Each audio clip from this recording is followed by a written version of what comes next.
Campaign 2020 is sponsored by Wisconsin Hospital Association, Quick Trip, Wisconsin Counties Association, Wisconsin Realtors Association, and Wisconsin Operating Engineers Local 139.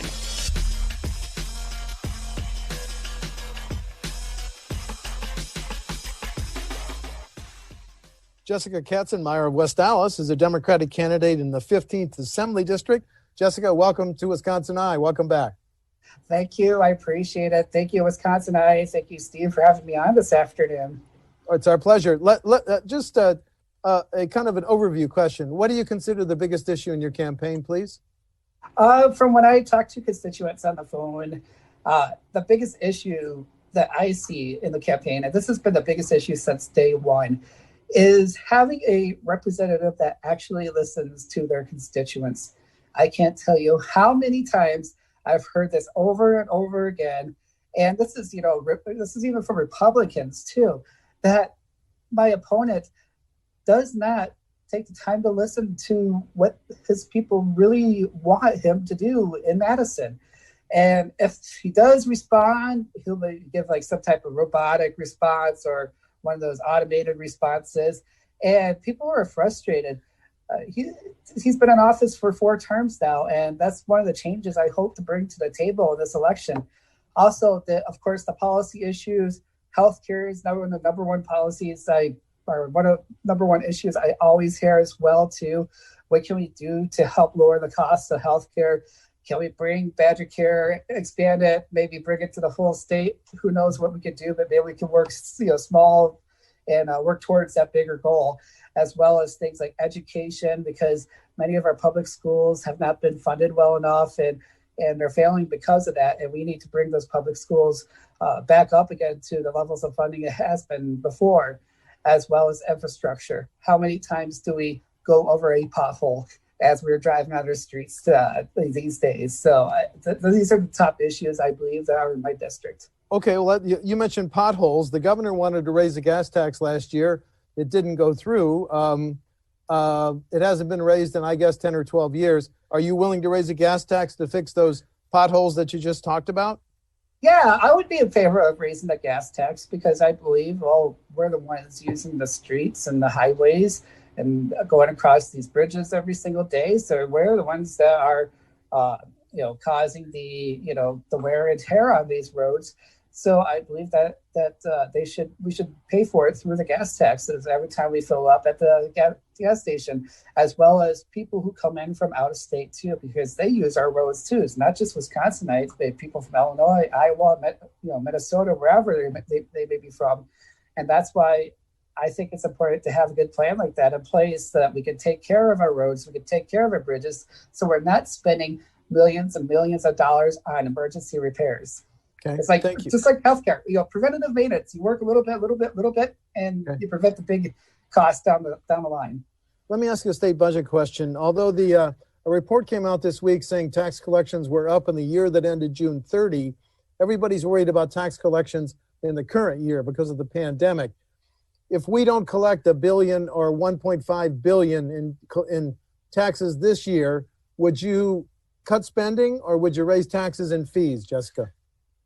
This is such a tough question because with this expected large deficit that we could be facing next year due to this economic crisis, is really raising the taxes on income a good idea, or is really cutting the taxes on income a good idea?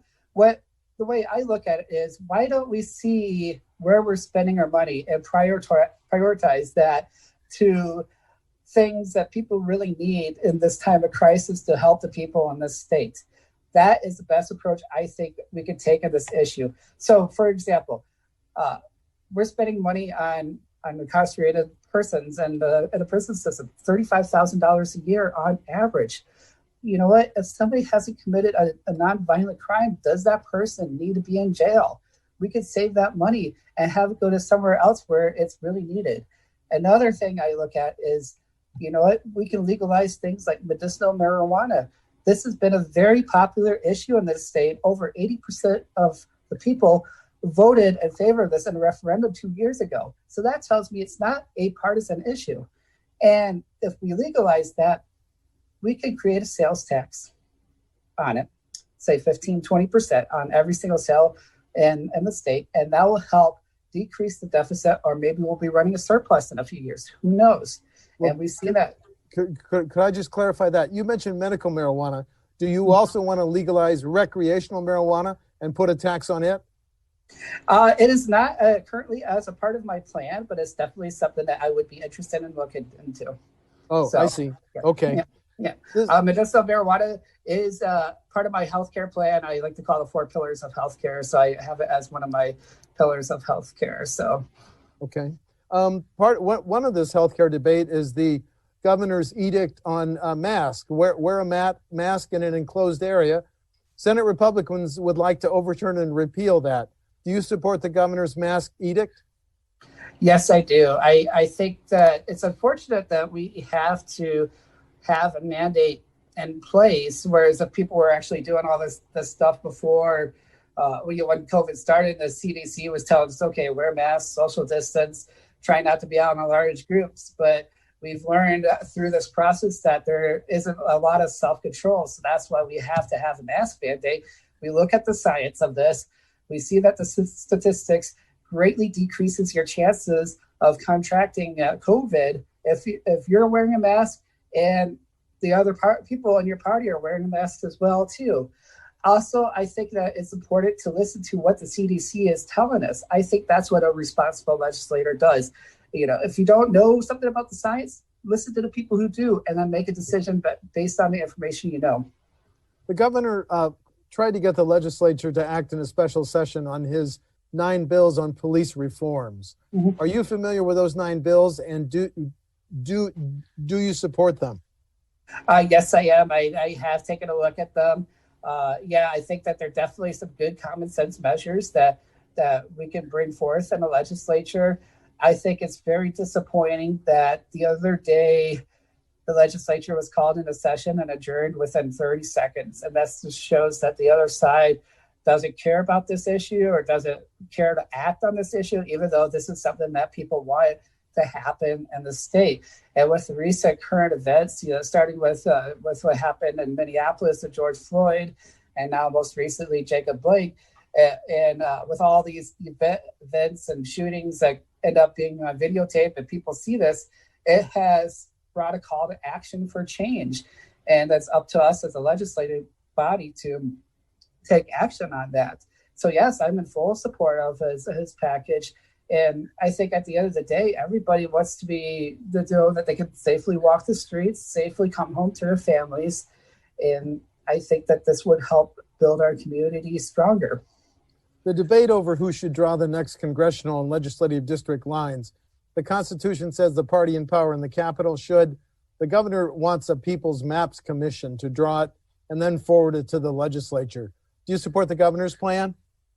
Yes, I think that it's a great idea to have a People's Maps Commission. That's a nonpartisan body that makes these decisions, because if you keep it in the control of the legislature, then whoever is in power, which is Republicans right now, they're just going to keep the maps in their favor. And then that's not fair to the people of the state. You look at the 2018 election, we elected Democrats all across the board at the top of the ticket, including reelecting Tammy Baldwin to another 6-year term in the Senate. So even though those candidates won by very narrow margins, you look at the body of the state legislature and it's controlled 63% by Republicans. That, to me, there's a big disparity right there.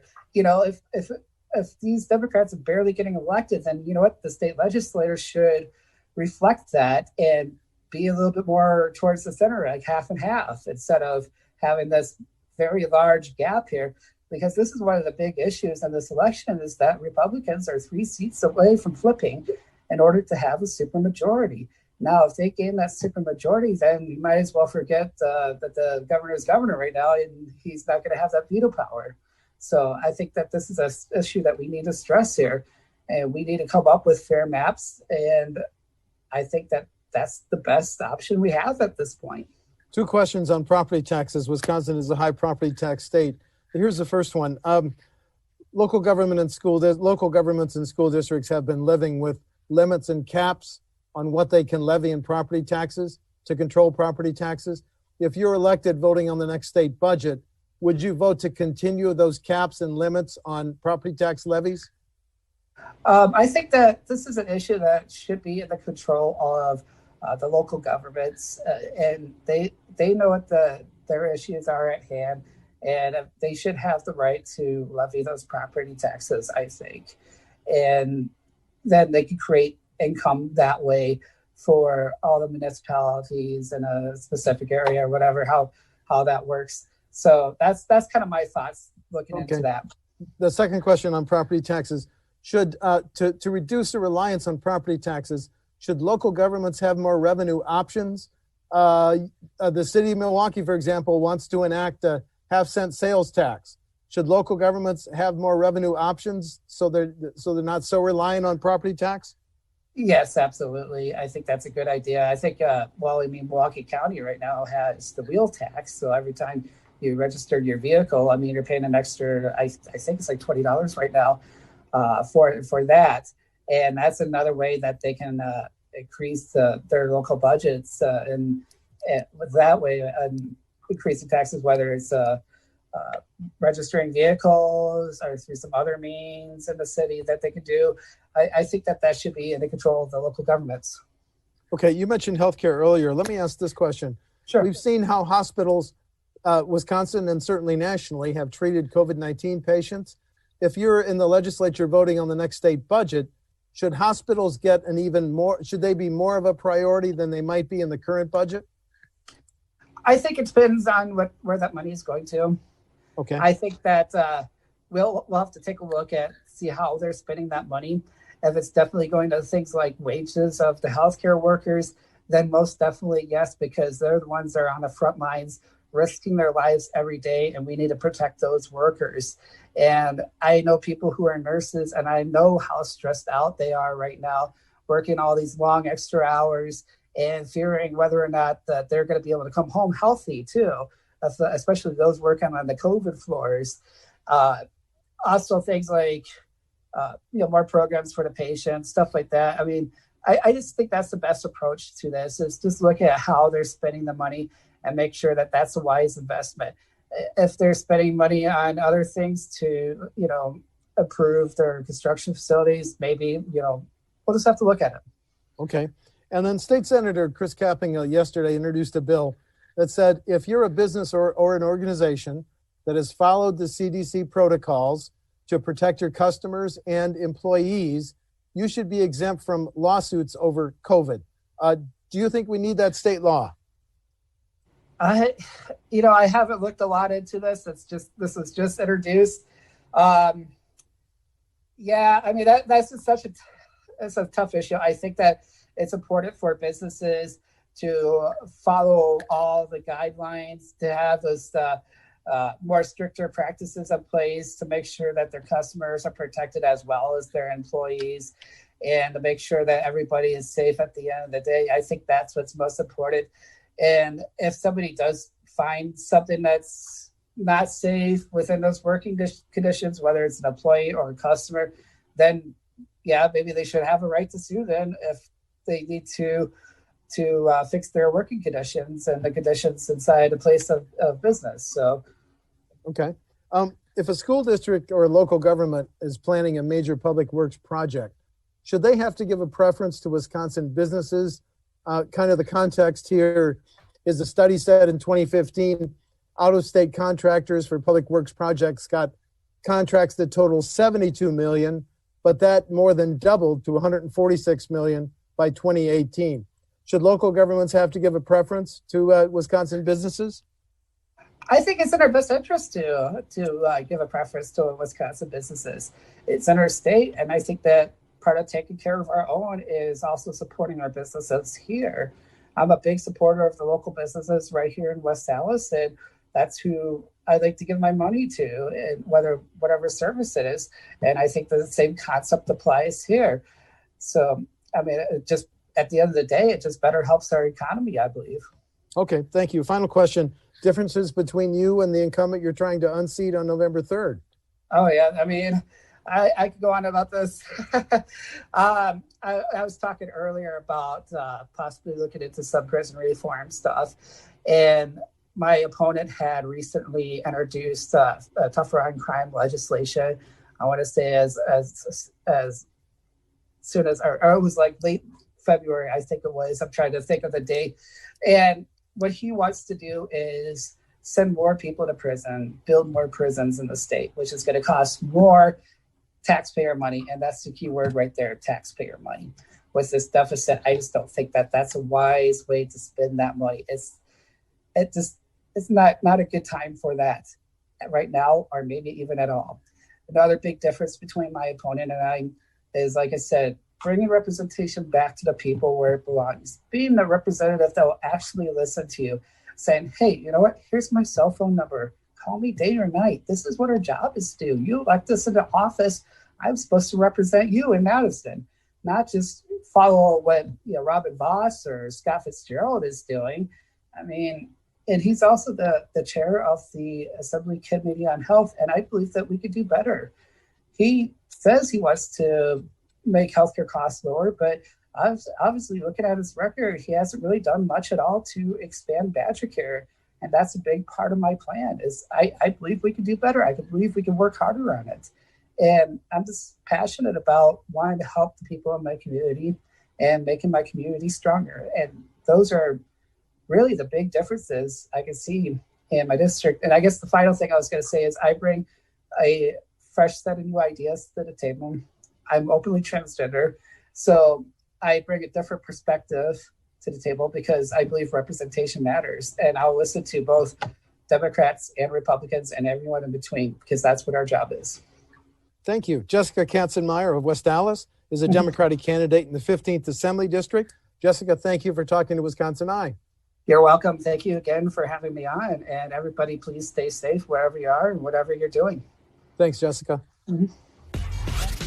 Campaign 2020 is sponsored by Wisconsin Hospital Association, Quick Trip, Wisconsin Counties Association, Wisconsin Realtors Association, and Wisconsin Operating Engineers Local 139.